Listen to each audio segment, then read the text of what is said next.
expand your answer. Now I'm going to give you some more pro tips in order to expand your answer. You can apply my tips for either speaking part 1, part 2, or even part 3. Now, I'm going to introduce to you 2 approaches. The first one is using WH words. Now, guys, tell me some WH words that you know in English that you know.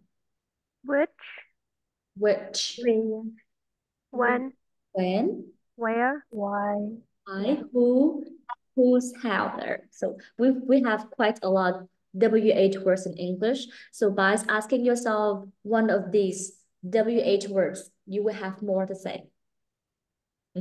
Now let's look at an example here. This is an example question about the topic studying. Do you prefer to study alone or with other people? Now let's see my sample answer. So for the first answer, I use the word what. Now, I study alone when I do what? I study with my friends when we do what? Mọi người thấy không? So, I study alone when I read, when I do writing tasks, and I study with my friends when we do what? We discuss something. We need to clarify something. So this is a very good way to expand the answer. You see it? And for this, I use the word where. So I study, where do I study? At home. Okay? And then I study at a library or a cafe when I meet up with my friends. We can work together. We can have a group work in a library or in a cafe. So I use the word where. And here I use the word when. So I study alone. When do I need to study alone? Maybe when I have to prepare for exams. And when do I study with my friends? Maybe when I need to prepare for a group projects or a presentation. We need to work together. And you see it? So by asking yourself WH word questions, you will have more to say. Now it's time to apply this into practice. I want to give you another question, and I would like you to ask yourself WH word to expand the answer. Okay, you have 2 steps. Step number 1, think about a WH word that you want to apply, that you want to use to set direction for the answer. Second step, think about the answer. Okay, so there are 2 basic steps. And the question for everyone is, let's say I want to as topic. So, do you like to wear uniforms? It is a speaking part 1 question. Do you like to wear uniforms? So first of all, can you type a WH word in the chat box, whether it is when, why, who, how, whatever. Can you type a WH word in the chat box first? Can you see the chat box, everyone? Mọi người thấy chat box chưa? Dạ rồi. Can you say a WH word in the chat box first? Which word do you want to use? Right, when, good. Now you have 1 minute to think about the answer. Think about your answer. How you structure your answer. Think about it. Các bạn khác đâu rồi? Bảo, Miss D, Miss Ngân, hello everyone. Rồi, why, rồi. Lúc nào cũng nghĩ why, có những lúc mình sẽ khó nói why lắm đó các bạn. Rồi, Yến Tăng là when. Okay, think about your answer. And I want to choose somebody to answer. Think about it. You have 1 minute to prepare.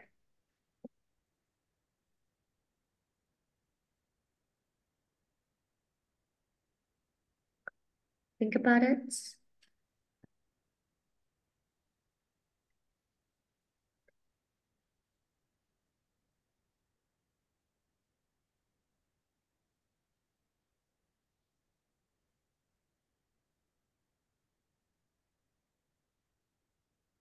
Ready? Just don't be afraid to make mistake. I'm here to help. I will be upgrading your answer. I will be here to give you feedback and corrections on the mistakes. It's okay to make mistakes. Now I'm gonna share my screen. All right, Miss Clark, it's your turn. So do you like to wear uniforms?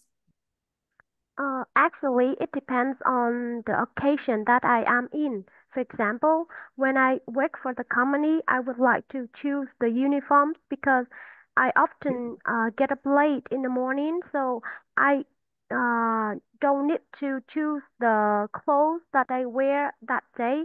But on the other hand, when I have a chance to participate in a party, I would like to choose my own dress because I would like to show my passion on fashion. Show my fashion taste. Good answer. Did a very good job in terms of fluency and pronunciation, everyone. That's a great start. Can you pronounce the word occasion again, please? Occasion. It's gonna be giờ. Occasion. Very good. Occasion. Thank you. Right, can you say this for me, please? Occasion. Occasion. Very good. Occasion. But instead of saying clothes, you choose a clothes, you can say I choose my outfits. Yeah, outfit. Right. On the other hand, mặt khác, trái lại, hay các bạn học thêm từ cho cô này. You can say having said that Having or said that. that said. Tuy nhiên, so it really depends on occasions. When I go to work, I would love to wear uniforms. It's lifetime. I can have more time in the morning to take care of my baby and have a proper breakfast. Having said that, I do like to wear my own clothes sometimes to showcase my fashion taste, especially when I hang out with my friends or when I am about to attend a party, for example. Okay, thank you. Rồi, học thêm từ cho cô nhé các bạn. But great start. Thank you so much, Thoa. Now I want to choose one more student. Rồi, Bảo, it's your turn again. Yeah, well, actually, I'm studying in a university which is widely regarded as one of the top school in Ho Chi Minh City. So I feel like really proud of being a student here because the entrance to studying here is really extremely competitive. Yeah. So you're proud of a part of your school. Okay, when you put on a uniform, it shows that you are a student from a very prestigious university. You take pride in the uniform, so you would like to wear it. So học thêm từ cho cô này, take pride in, tự hào. Okay, it means to feel proud of something. Tự hào về cái gì đó. Một cái trường học mà well known, a well known school, a top school, vân vân thì mình có thể học cho cô từ này, prestigious. Prestigious, a prestigious university, một cái trường học danh tiếng. Did you know this word, everyone? Know this? Right. Now, prestigious. Bảo ơi, can you read the word to me, please? Prestigious. Thank you. Một từ C1 nha các bạn. Một từ xịn sò C1 đấy. Học cho cô đi. Prestigious University 1. So I've noticed one grammatical mistake nha Bảo nhá. One of the gì đấy. Thì cái danh từ nó phải là số nhiều nhá. Ví dụ như là university gì đó. Một trong những cái trường đại học mà kiểu well known hay là được highly regarded, something like this. Thì cứ một trong những thì nó phải là số nhiều. Có S ở đây. Right. Thank you. I noticed a lot of improvements, Bảo. You have improved a lot. You have improved a lot. Now, and my next approach, everyone, I want to share my screen again. My next approach. Rồi, ngoài cái hồi nãy mình học một cái first approach, right? Let's move on to the next approach. Using a timeline. So by talking of the past, talking about the present, or you can also talk about the future. Now, let's see. Again, the same question. Study alone or with others? The same question, everyone. Nhìn cho cô này. Nhìn cho cô nha. Here I talk about the past. Okay? And then I talk about the present. So I basically make a comparison. Even though the question is not about the past, right? I can also talk about the past. It's perfectly fine. Now, đọc cho cô câu trả lời lớn. Cô nào đọc lớn cho cô nhé. Thanh Ngân, please. In the past, I used to study more with others because I felt it's motivating to have study from study groups. Sorry, I don't Study partners. We used to have study partners.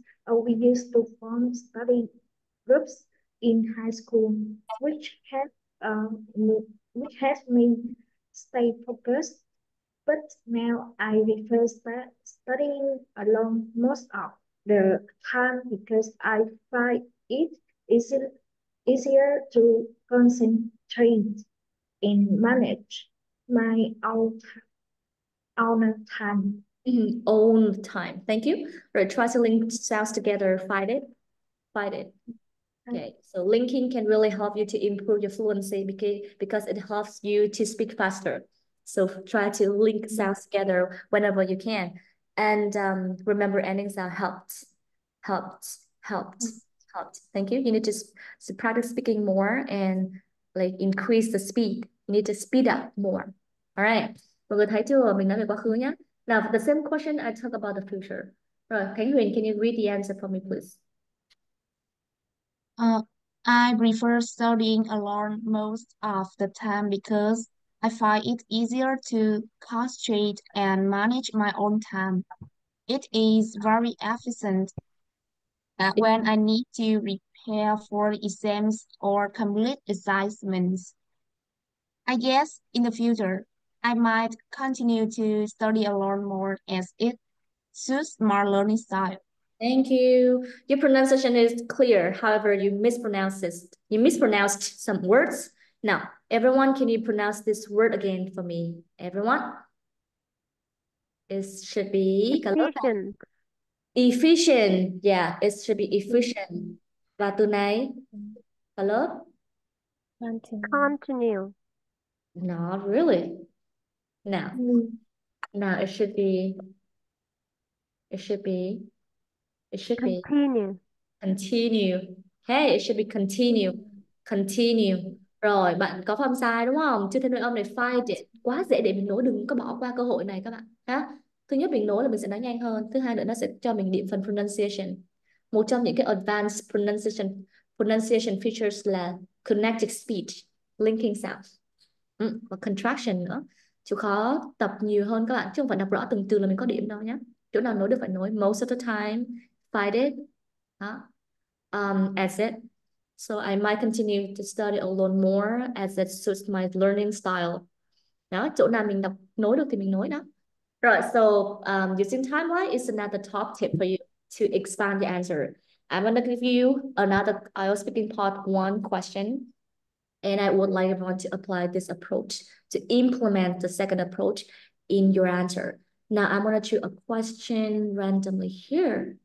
Now, so how do you stay motivated in your job or studies? So let's work on this question. Again, everyone, I would like you to type the word past, present, or future in your answer. Now put it in the chat box, sorry. Please put the word in the chat box. You would like to talk about the past, the future, or the present. Now, quickly put the answer in the chat, please. Yên tâm các bạn luôn, các bạn nghĩ cho cô đi. One word, past, present, or future, and put it in the chat box. Rồi, T.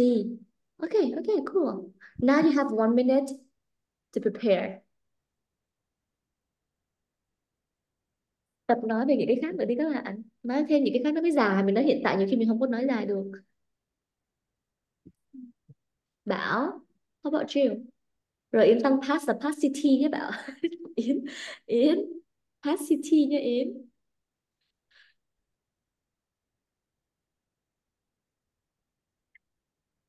Rồi Bảo future, good.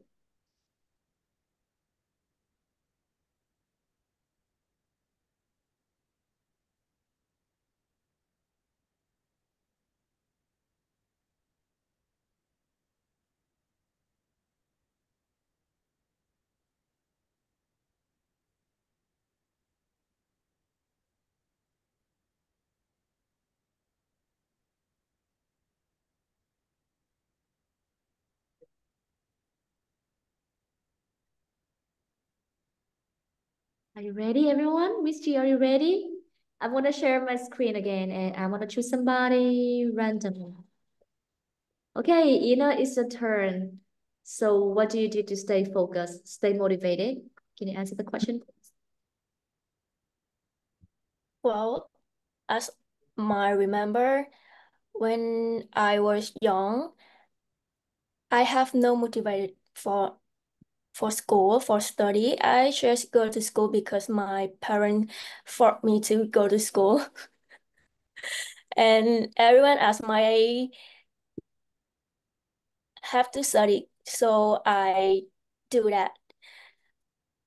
But at the present, I know study is good for myself, so I have awareness, and then I think about my future. I know I have to get job and earn money, something like that. So it's my motivation for learning.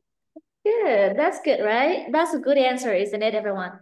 It's a good answer, isn't it? Now, I love your pronunciation, which is very clear, very, very clear. Now, she did a very good job because instead of jumping directly to the answer, she said something like, well, as I remember, that's a very good start. You can use technique in order to like earn yourself some time in order to think about the answer. That's a very good technique, everyone. You can say something like, well, as I remember when I was a child, something like this. So, well, so talking about like many years ago, right? When I was a child, I hoặc các bạn thêm này I gotta say, tôi phải nói là I would say, I suppose. Đấy, những cái từ như vậy nó sẽ là những từ mà các bạn sẽ, nó là future rồi thôi. Yến sẽ nói về quá khứ. Well, I would say when I was a little girl, I didn't have any source of motivation. My parents forced me to go to school. Every child my age went to school and I did the same thing. But now as an adult, I have an awareness for my future. I fully understand that I need to, invest my time and effort into my job and studying to have a better future. So yeah, this is my motivation. Thấy không? Thì đấy là cách mà các bạn sẽ trả lời nó về past and present. That's a very good technique, everyone. Nhớ học thêm mấy từ này cho cô để nhảy vô mình nói thay vì mình đi thẳng vô luôn mình trả lời á. Giờ parents có S, một cả hai cha mẹ phải có S. Rồi những cái người mà bằng tuổi tôi thì các bạn sẽ phải nói đúng cho cô này. Các bạn biết sửa sao không? Everyone my age thôi ha, everyone my age là people my age, những cái người mà bằng tuổi của tôi á, nó là cụm cố định luôn. People my age. So people my age went to school and I did the same thing. Rồi em có biết là em đã chia lộn thì đúng không? Em có biết em chia lộn thì không? Mình phải dùng past tense nhá, past tense. Rồi động lực mà liên quan đến là do mình tự nghĩ ra thì mình có một từ gì các bạn nhỉ? Internal, right? Versus external motivation. Internal, external. Hoặc là mình có cái từ là một từ khác nữa nha các bạn nhé. Interior, no, internal, another word for internal motivation. Các bạn nó có từ nào khác thay từ internal các bạn nhỉ? In nó cũng là intrinsic, rồi intrinsic, rồi cô nhớ rồi, nó là từ này. In, học cho cô nhé. Intrinsic versus extrinsic. So it actually, cái phát âm của nó hơi lạ xíu nhé các bạn, nhìn cho cô này. So cái chữ S này mình đọc là âm giờ. Intrinsic, intrinsic, intrinsic, intrinsic. Và trái nghĩa của nó sẽ là extrinsic. Extrinsic, extrinsic, extrinsic and intrinsic motivation. Motivation. Ví dụ như là gì nhỉ, mình dịch tiếng Việt là cái nội tại ha, động lực trong bản thân mình và động lực từ bên ngoài. Các bạn dùng intrinsic và extrinsic thì nó sẽ hay hơn nha các bạn ha. Rồi ghi lại từ mới cho cô. Một bạn nữa nha, một bạn nữa này. I'm gonna call some one more students. Rồi Miss Ngân, Ngân dùng từ gì Ngân? Ngân dùng past, present or future? Present. Okay, present. So what do you do to stay motivated in your job or in your studying? Yeah, currently Can you speak louder? Sorry. Can you speak louder? Yeah, currently I study master in my university, and the motivation, my motivation is I want to accomplish the master degree, and I want to study abroad in the PhD program. So I want this is the motivation I study and decide that I uh, I want to become the lecturer in my university. Yeah. Good. Thank you. You did a very good job in terms of expanding your answer, right? Now, there's a minor mistake. Instead of saying accomplish the master degree, các bạn nhớ cho cô này cái từ master degree á, hoặc là master's program á, thì nó phải có từ master's, nó phải có cái phẩy giữ cách gọi là master's degree. Master's này nó mới đúng nha, phẩy này, master's degree phải có phẩy s chỗ này nó mới đúng nha. Make some notes on that. It's so important. It's so important. Master degree. Right, you mispronounced the word. No, try. Can you pronounce the word for me, please? Can you pronounce it? Program. Yeah, program. We stress on the first syllable. Right, Ngân, can you try to make it again? Program. Program. Thank you. Program. Đúng không? Ra program các bạn, nên là program. All right, các bạn ơi, we'll have some more practice, and I would like everyone to put all the knowledge we've learned so far in the lesson into practice. Okay, so try to expand the answer using either approach 1 or approach 2, and then try to use the vocabulary related to the 2 topics, studying and jobs, in your answer in order to showcase your vocabulary range. It's hard, I know. It's hard, but we still have a lot of time to practice. It's okay to make mistakes. Just try your best. Try to organize your ideas and say what you want to say. Now, cô sẽ cho các bạn câu hỏi, cô gọi tên ai nó trả lời nhé. So what kind of job do you want to do in the future? What kind of job do you want to do in the future? Can I have the answer from Miss Ji Nguyen, please? Yeah. Okay. So can you repeat again the questions? Sure. My question for you is, what kind of job do you want to do in the future? Okay, so if I had a chance to choose the job for the future, I think I will still be a designer because I started with this field like 3 years ago, and right now I still feel that I can continue it with the passions. And the more I learn, the more I work with the client, the more I want to, continue to work in this and improve myself, not just a designer, but also like product, design. I think product design is sometimes not only to be a designer, but also know more about the user and how to build a product that works for the user based on the design. Yeah. So you mean products? You mean products, not products, right? Products. Products, yeah. You did a very good job in terms of fluency. If I have a chance, I will. A very great start, very good sentence. And I want to upgrade it a little bit. So if I were to choose, I would. Nếu tôi được chọn, tôi sẽ làm gì đó. Nó cũng giống vậy thôi các bạn. Okay, if I were to choose, I would continue to work in this industry as a designer. The more I work in this field, the more passion I've got for my job. Okay, what I want to do in the future is to keep studying more to develop my expertise so that I can, climb the career ladder, for example. Okay, improve your specialized knowledge, like my specialized knowledge. With the specialized knowledge, we can paraphrase by saying expertise. Expertise chuyên môn này. Rồi mình sẽ climb. Thăng tiến mình có từ gì các bạn? The career ladder. Hey, we climb the career ladder. Thăng tiến, thăng chức các bạn ha. Rồi, học thêm các bạn phải đưa thêm từ vựng vô cho cô xíu nữa. Là perfect. Now, next question. So, do you like to work and study in the morning or in the evening? Do you prefer to work and study in the morning or in the evening? Now, may I have the answer from Khánh Huyền, please?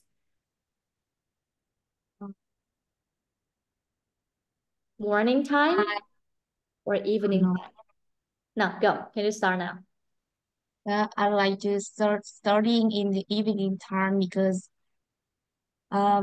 when I study in that time, I feel I have more motivated to study and have more energetic to thinking and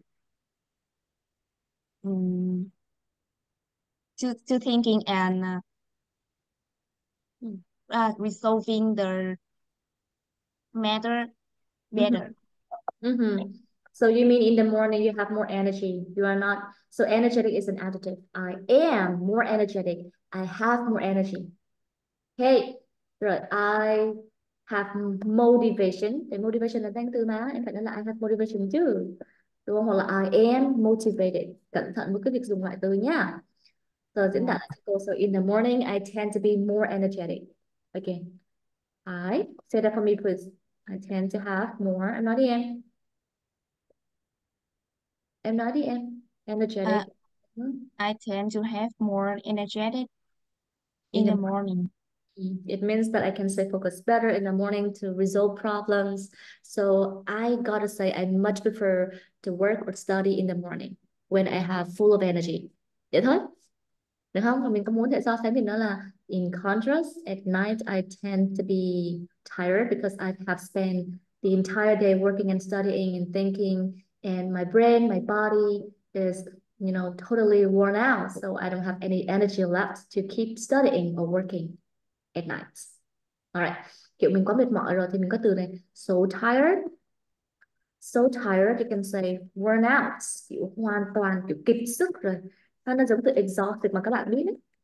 Ha, worn out, đúng rồi, kiểu tới tối là tôi đã rất là mệt rồi. So at night, my body, my brain are totally worn out, is totally worn out. So I don't have any energy left to continue working or studying. The same question for Thoa. How about you? Do you prefer to study in the morning or at night? Actually, I don't have any. I don't have my favorite time for studying. I can study in the morning or in the evening whenever I want to learn. I think when I have the motivation for studying, so the time is not important for me. Um, Okay, so it is your mood that matter. It's not the time, right? yeah. It's my mood that matter. Em cô bài câu này này. So it's not. So it is my mood that matter. Okay, cái cảm xúc của tôi mới là cái quan trọng. It's my mood that matters. I don't really care about what time in the day. I just want to, dive in doing whatever I like when I feel more energetic or energized about doing something. I'm rather flexible in terms of time. Okay.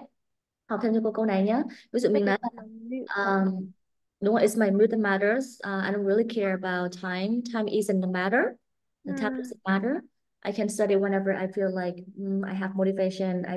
I just whenever I like to do something or the most excited about doing something, I just jump, right into doing that because I have motivation at that moment. Okay.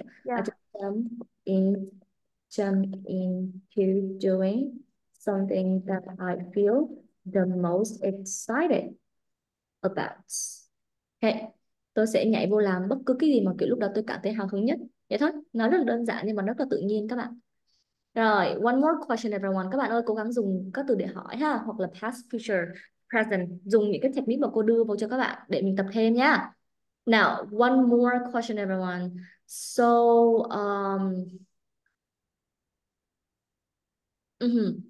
another question for you. What is your favorite subject in school? What was your favorite subject in school? When, where, why, who? Past, future, present. Kết hợp cho cô. Now, can I have the answer from Bảo?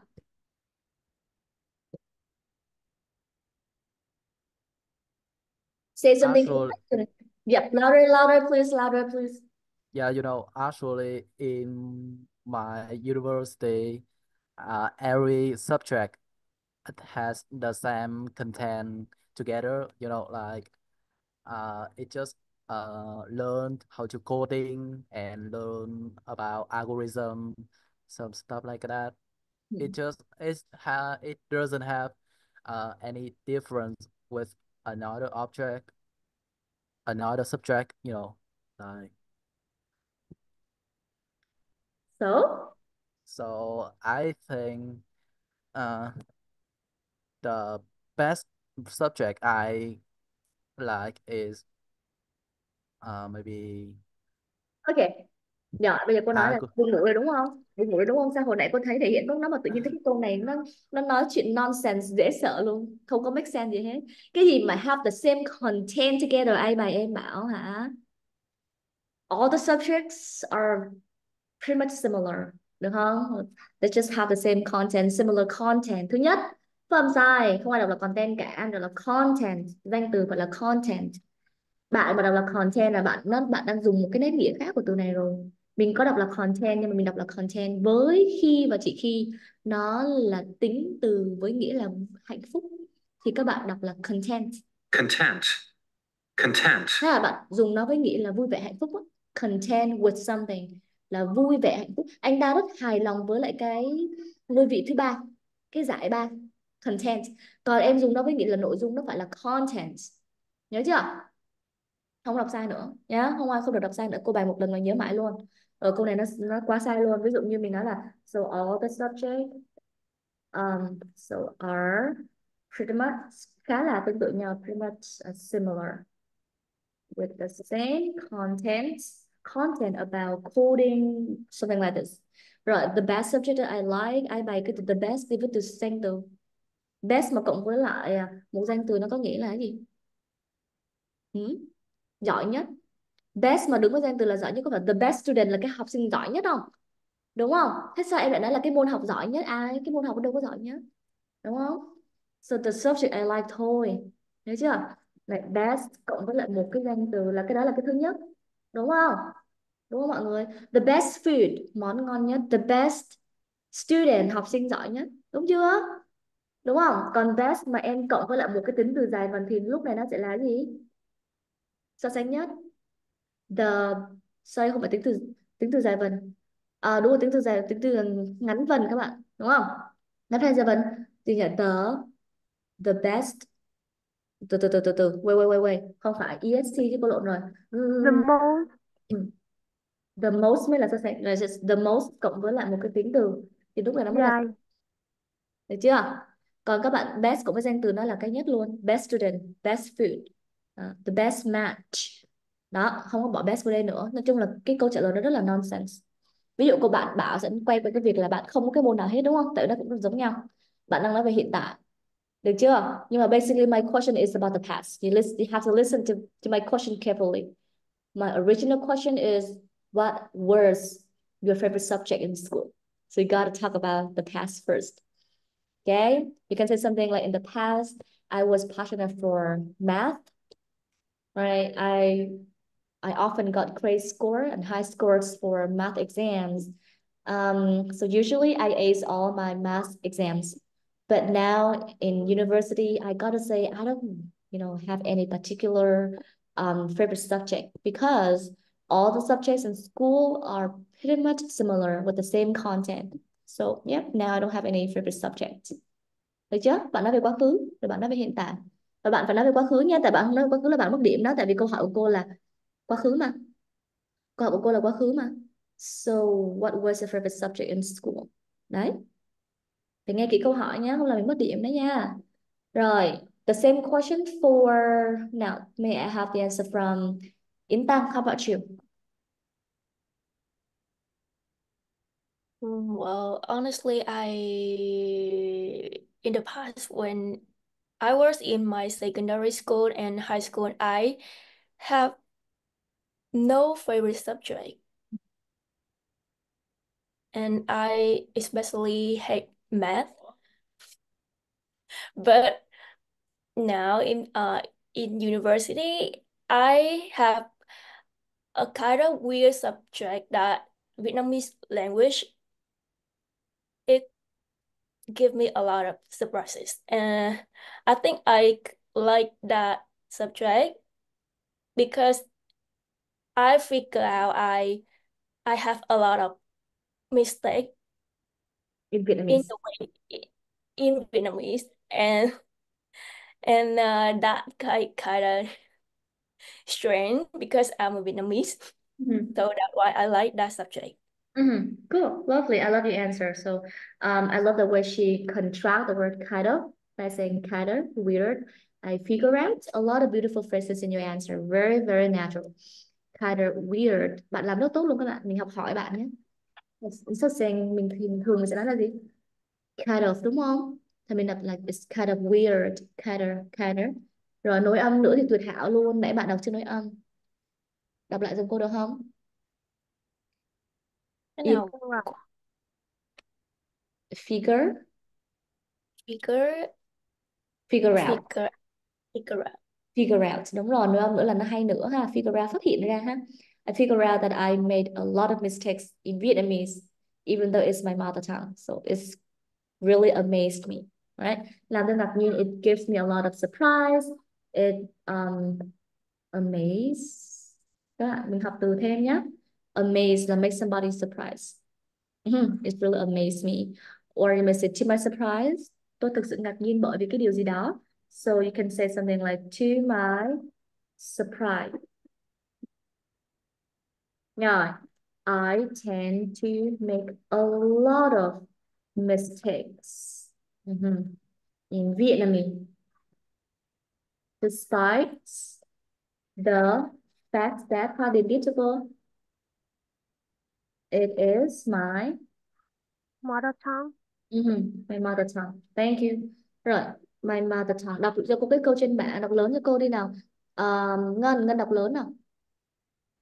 Yeah, to my surprise, I tend to make a lot of mistakes in Vietnamese beside the fact that it is my mother tongue.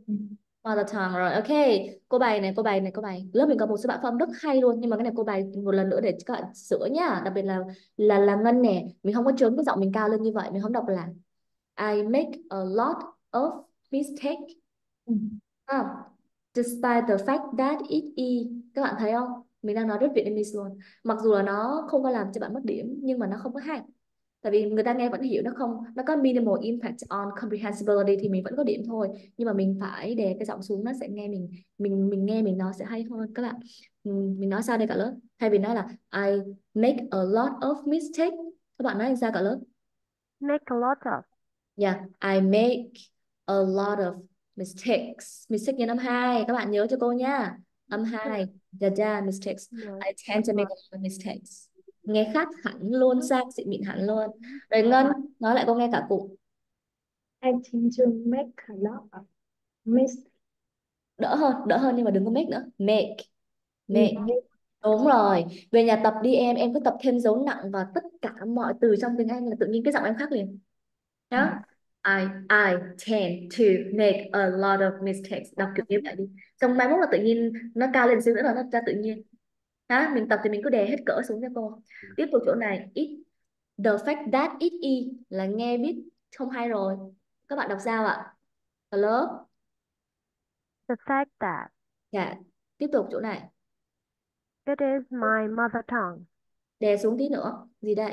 It is. It is. It is. It is. Được không? Huyền đọc cô nghe thử cụm này. It is. Đè tí nữa. It is. It is. It is. It is. Thêm dấu nặng vô cho cô. Thêm dấu nặng vô. It is. Đè xuống. So to my surprise, I tend to make a lot of mistakes in Vietnamese, despite the fact that it is my mother tongue. Đấy, mọi người đè xuống như vậy nha các bạn. Không có trớn cái giọng lên, nó không có hay. Ngân về nhà tập, cô bài một lần là biết làm thôi. Nhá, về nhà tập thêm, mai mốt mình sẽ nói hay hơn. Alright, I think that's all for the lesson today. So let's wrap up what we've learned today. Now, can you give me one classroom rule that you need to apply for next lessons? Can you give me one classroom rule for the course, Bảo? I think don't keep silent with any question. Even though you don't have the answer, you have to say something, or you can ask me for some moment to think, right?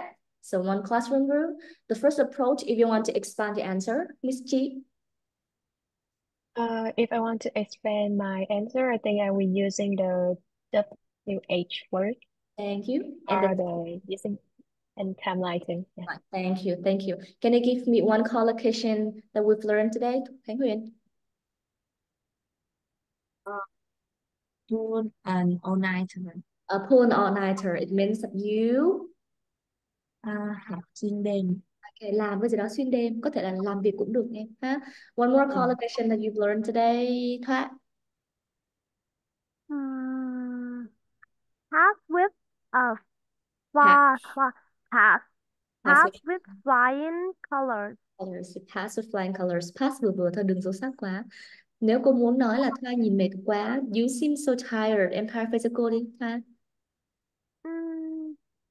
Worn out. Worn out. You seem worn out. You seem worn out, or you look exhausted. You look exhausted. You had better have a break, okay, or have a rest. Rồi, one collocation that we've learned today, Yến Tăng. Take pride in. Take pride in. Thank you. Thanh Ngân.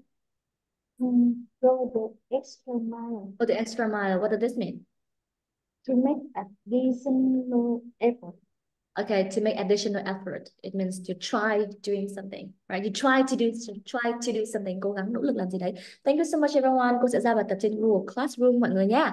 Mọi người chủ động, cứ sau buổi học là mọi người vô Google Classroom là sẽ thấy bài tập. Tụi mình sẽ có một tuần để làm bài. Thứ ba tuần sau tụi mình học speaking lại thì mọi người sẽ nộp bài trước cái thứ ba để cho cô chấm sửa cho mọi người. Và hôm thứ năm thì tụi mình sẽ học viết, thì tới thứ năm tuần sau lại phải nộp bài. Cứ như vậy là tụi mình có một tuần để nộp bài. Mọi người nhớ nha. Mọi người thích buổi học ngày hôm nay không? Yes. Thank you. Goodbye everyone and good night. Goodbye. Bye. Bye. Bye. Bye.